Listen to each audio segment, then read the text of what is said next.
นิทานแสนม่วน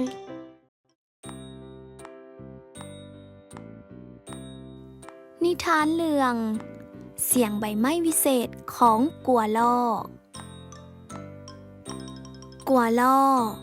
เป็นเด็กส้นเผ่ามงที่อาศัยอยู่ในบ้านเขตห่างไกลแล้วเป็นคนขี้อายจึงบ่ค่อยมีหมู่ลิ่นนำมื้อนี้กัวล่อจะไปโรงเรียนเป็นมื้อทำอิฐแล้วจึงรู้สึกตื่นเต้นและกังวลหลายเพราะย่านบ่มีหมู่อยู่ที่โรงเรียนเราได้แต่นั่งเหงาเพราะอายบ่กล้าเว้าและลิ่นน้ำหมู่เช้ามื้อหนึ่งสาวคู่สี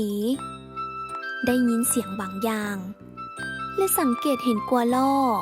นั่งเป่าใบไม้ผู้เดียวอยู่ก้องกกไม้เลยย่างเข้าไปหากัวล่อเอ้ยเป็นหยังหลานคือบ่ไปลิ่นน้ำหมูหลานอายนะสาวครูหลานบ่กล้าเพราะหลานเฮ็ดหยังบ่เป็นบ่ต้องอายดอกหลานเป็นคนเก่งใดวังกี้นี่สาวครูยังเห็นกัวล่อเป้าใบไม้เป็นเสียงเพลงม่วนแม่นแท้หวาหลานเป้าใบไม้ม่วนแท้หวาสาวครูแม่นแล้วเสียงเป้าใบไม้ของเจ้าทั้งม่วน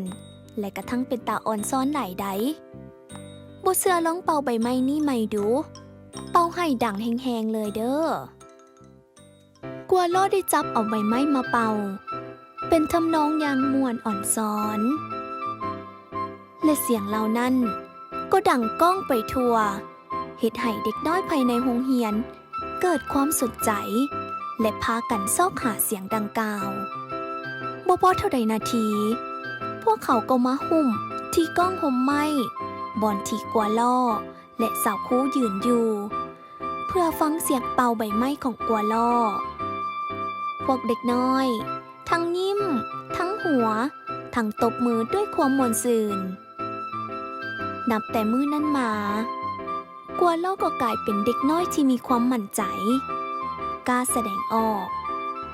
มีหมู่เพื่อนอย่างหลวงหลายย้อนเสียงเป่าใบไม้อันวิเศษของลาวเป็นจังใดน้องๆสำหรับนิทานเรื่องเสียงใบไม้วิเศษของกัวล่อและน้องๆเด๋เป้าใบไม้เป็นคือกัวล่อบอพบกันได้ใหม่ในเรื่องหน้าสำหรับมื้อนี้สบายดีบ๊ายบาย